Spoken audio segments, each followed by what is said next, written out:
ভারত আমাদের সাথে যুদ্ধ করতে চায়। আমি বলবো থোড়াই কি আর করি ভারতকে। ভারত আমাদের সাথে যুদ্ধ কোনোদিন করবে না। যদি যুদ্ধ করার দুঃসাহস দেখায় তাহলে ভারতের কালো হাতকে ভেঙে দেব। যদি ভারত আমাদের সাথে যুদ্ধ করতে চায় তাহলে বাংলাদেশের প্রত্যেকটা নাগরিক তারা ঐক্যবদ্ধ হয়ে ভারতকে এমন শিক্ষা দিবে, এমন পরাস্ত করবে, তাদেরকে এমন ভাবে পরাজিত করবে যেই পরাজিত ভারত কোনোদিন দেখে নাই, দেখবে না ইনশাআল্লাহ। আমি বলবো ভারতকে, আপনি উস্কানি দিচ্ছেন। আপনার লোকজন আমাদের উপর হাই কমিশনে আক্রমণ করেছে, আক্রমণ করছে হাই কমিশনে নয়, বরং আমি বলবো বাংলাদেশে আক্রমণ করেছে। ভারত আমাদের পতাকাকে অপমান করেছে। আমি বলবো ভারতে বাংলাদেশের পতাকা অপমান হয় নাই, গোটা বাংলাদেশ অপমান করেছে। ইসলামী ছাত্র আন্দোলন সাহাবাদের অনুসরণ, ইসলামী ছাত্র আন্দোলন রুহানিয়াত ও জেহাদের সমন্বিত প্রয়াস। ইসলামী ছাত্র আন্দোলন নিজেকে গড়ার ভিত্তিতে সমাজকে গড়তে চায়। ইসলামী ছাত্র আন্দোলন এদেশে ইসলাম হুকুমত কায়েম করতে চায়।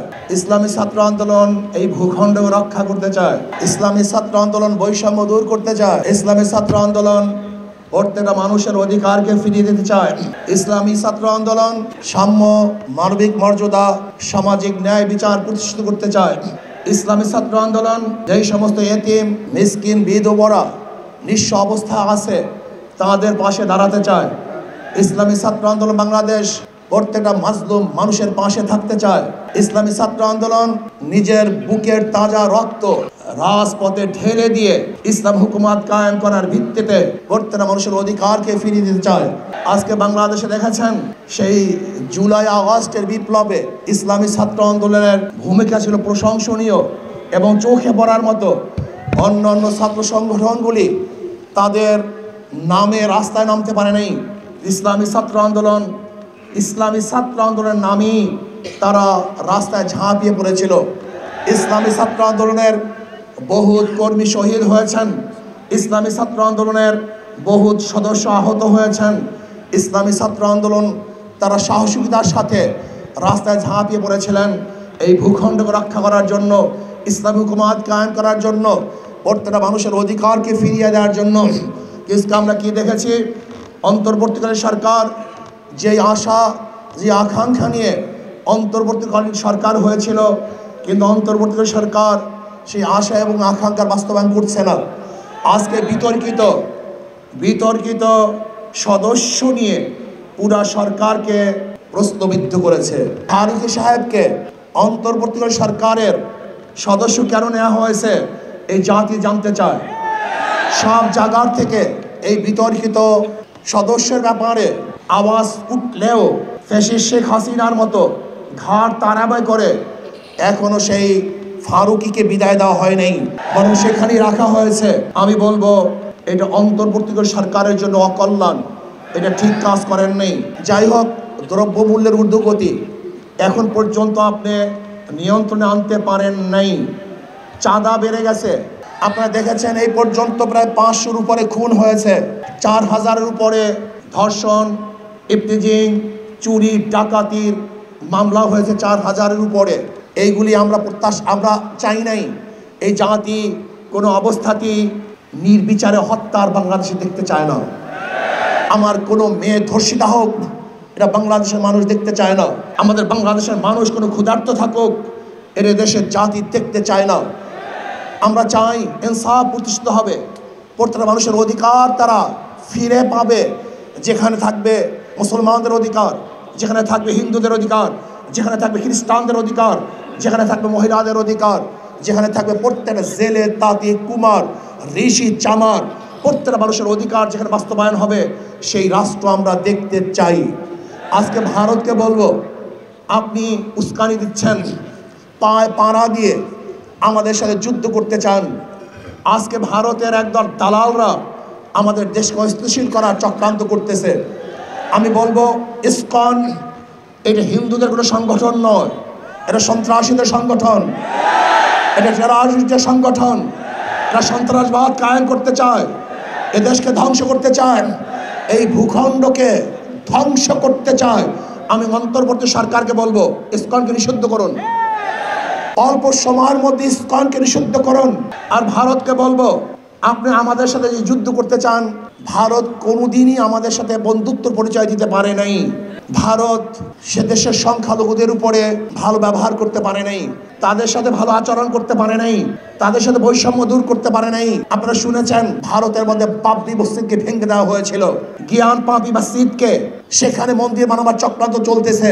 ভারতের মধ্যে গরুর গোশত বহন করার অজুহাতে বহু মুসলিমদেরকে হত্যা করা হয়েছে। আপনারা দেখেছেন কর্ণাটকে আমার বোন বোরখা পরে কলেজে যাওয়ার কারণে তাকে অপমান করা হয়েছে। আপনারা দেখেছেন হাজারো বোনদেরকে ভারতে ধর্ষণ করা হয়েছে, যেখানে সংখ্যালঘুরা ভারতের মধ্যে পার্সেন্টেজ অনুযায়ী এখনো চাকরি পাচ্ছে না, যেখানে মুসলমানদের পার্সেন্টেজ 25-30-এর উপরে, সেখানে চাকরির হার মাত্র 1%। অথচ বাংলাদেশের সংখ্যালঘুদের হার কত আর চাকরির হার কত আপনি জানেন? 37% আজকে সংখ্যালঘুদের চাকরি, 37%। আমাদের মুসলমানদের চেয়েও তাদের চাকরির পার্সেন্টেজ অনেক বেশি। এরপর আমরা বৈষম্য করছি, অথচ যে ভারতের মধ্যে ধর্মীয় অনুষ্ঠান পালন করতে দেয় না, যেই ভারতের মধ্যে ধর্মীয় মসজিদগুলিকে ধ্বংস করা হচ্ছে, যেই ভারতের মধ্যে বারবার হিন্দু মুসলিম দাঙ্গা সৃষ্টি করার জন্য উগ্রবাদীরা চক্রান্ত করছে, যেই ভারত আমাদের সাথে 71-এ বৈষম্য করেছে, 71-এর স্বাধীনতার পরে 30,000 কোটি টাকার সম্পত্তি ভারত লুট করেছে। আপনি কি জানেন 71-এ এই ভারত আমাদের বাংলাদেশ থেকে বাথরুমের ভালো ভালো টেপগুলি নিয়ে গেছে, বাথরুমের ভেসিনগুলি নিয়ে গেছে, যেই ঘরের মধ্যে ভালো আলমারি ছিল সেই আলমিরাগুলো পর্যন্ত ভারত নিয়ে গেছে। আপনারা জানেন ভালো গাড়িগুলি ভারত আমাদের থেকে চুরি করে ভারতই নিয়ে গেছে। আমাদের দেশে হাজারো অস্ত্র ভারত ডাকাতি করে নিয়ে গেছে। ভারত আমাদের সাথে আজ পর্যন্ত ভালো বন্ধুত্বের পরিচয় দিতে পারে নেই। 25 সালা গোলামি চুক্তির মাধ্যমে ভারত আমাদেরকে গোলাম বানিয়েছে। ভারত ফরাক্কাবাদে বাদ দিয়ে আমাদেরকে মরুভূমিতে পরিণত করেছে, আমাদেরকে না খেয়ে মারার চক্রান্ত ভারত করেছে। আজ পর্যন্ত নদীগুলো 54 নদীর আজ পর্যন্ত পানির সমাধান ভারত করতে পারে নাই। দেখেন ইসকনকে নিয়ে আজকে ভারত আমাদের খাদ্য বন্ধ করে দিয়েছে, আমাদের সাথে তারা বাণিজ্য করবে না, চিকিৎসাও বন্ধ করে দিয়েছে, তারা আমাদের চিকিৎসা করবে না। আমাকে কালকে প্রশ্ন করেছে ভারত যদি চিকিৎসা বন্ধ করে দেয় আমাদের অবস্থা কি হবে? আমি বলছি খুব ভালো হবে, আমাদের দেশে ভালো ভালো হসপিটাল আমরা নির্মাণ করব। ভারত যদি চিকিৎসা বন্ধ করে দেয় আমাদের দেশে হাজারো ভালো ভালো ডাক্তার আমরা তৈরি করব। ভারত যদি খাদ্য বন্ধ করে দেয় আমাদের বাংলাদেশের প্রত্যেকটা মানুষ আমরা কৃষক হয়ে যাব, আমি নিজেও কৃষক হয়ে যাব। বাংলাদেশে 1 ইঞ্চি মাটি খালি থাকবে না যেখানে কৃষি করা হবে না। ভারত যদি আমাদের পানি বন্ধ করে দেয় তাহলে আমরা তাদের সাথে যুদ্ধ করে আমাদের ন্যায্য অধিকার আমরা আদায় করব। ভারত আমাদের সাথে যুদ্ধ করতে চায়, আমি বলবো থোড়াই কি আর করি ভারতকে। ভারত আমাদের সাথে যুদ্ধ কোনোদিন করবে না। যদি যুদ্ধ করার দুঃসাহস দেখায় তাহলে ভারতের কালো হাতকে ভেঙে দেব। যদি ভারত আমাদের সাথে যুদ্ধ করতে চায় তাহলে বাংলাদেশের প্রত্যেকটা নাগরিক তারা ঐক্যবদ্ধ হয়ে ভারতকে এমন শিক্ষা দিবে, এমন পরাস্ত করবে, তাদেরকে এমন ভাবে পরাজিত করবে যেই পরাজিত ভারত কোনোদিন দেখবে না ইনশাআল্লাহ। আমি বলবো ভারতকে আপনি উস্কাই দিচ্ছেন, আপনার লোকজন আমাদের উপর হাই কমিশনে আক্রমণ করছে, হাই কমিশনে নয় বরং আমি বলবো বাংলাদেশে আক্রমণ করেছে। ভারত আমাদের পতাকাকে অপমান করেছে, আমি বলবো ভারতে বাংলাদেশের পতাকা অপমান হয় নাই, গোটা বাংলাদেশ অপমান করেছে। ভারতে আমাদের উপ হাই কমিশনের মানুষদেরকে আক্রমণ করেছে, অ্যাসাল্ট করেছে, আমি বলবো সে আমাদের উপ কমিশনের মানুষদেরকে আক্রমণ করে নাই, বাংলাদেশের প্রত্যেকটা মানুষের উপর আক্রমণ করেছে, তারা প্রত্যেকটা মানুষকে আঘাত করেছে। আমি ভারতকে স্পষ্ট ভাষায় বলতে চাই, আপনার যে দুঃসাহস থাকে আপনি যুদ্ধ শুরু করুন। আমরা আগে করতে চাই না, আমরা আগে লড়াই করতে চাই না, আমরা চাই পার্শ্ববর্তী প্রত্যেকটা কান্ট্রির সাথে ভালো ব্যবহার করতে, ভালো সম্পর্ক রাখতে। কিন্তু কেউ যদি আমাদের আঙ্গুল তুলে ওই আঙ্গুল হাতে রাখা হবে না, কেউ যদি আমাদের চক্ষু তুলে ওই চক্ষু শরীরের মধ্যে থাকবে না, কেউ যদি আমাদের সাথে লড়তে আসে ওই পালকে ভেঙে দিব ইনশাআল্লাহ। আমরা ভয় পাই না, বাংলাদেশের মানুষ কোনোদিন ভয় পায় নাই, কোনোদিন তারা পিছনে হটবে না, বুক পাকবে, পিঠ দেখাবে না, রাজপথে রক্ত ঢেলে দিবে, কিন্তু কোনো অবস্থাতেই মাথা নত করবে না। বাঘ 1000 বছর না খেয়ে থাকলেও ঘাস খায় না, বাংলাদেশের মানুষ উপবাস থাকলেও ক্ষুধার্ত থাকলেও কাউর কাছে মাথা নত করে না।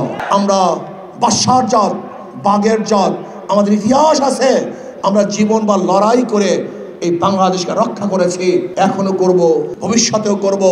তৈয়ার থাকুন। ভারতের যে কোনো আগ্রাসী হামলার থেকে আমরা ইনশাআল্লাহ অবশ্যই তাদেরকে প্রতিহত করব, বাধা দেব, এদেশকে স্বাধীন রাখবো ইনশাআল্লাহ।